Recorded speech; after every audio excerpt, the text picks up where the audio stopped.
Ang manananggal. Alam mo ba may nilalang sa Pilipinas na kayang hatiin ang sarili niyang katawan? Manananggal.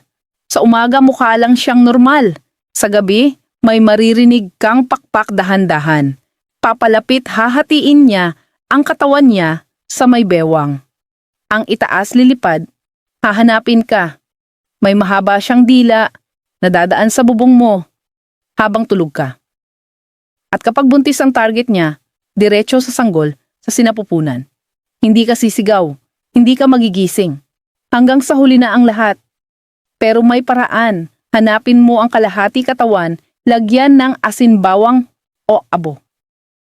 Para pag sumikat ang araw, hindi na siya makabalik.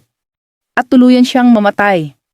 Kaya mamaya, kapag may narinig kang kakaiba sa bubong, huwag kang gagalaw dahil baka ikaw ang hinahanap niya.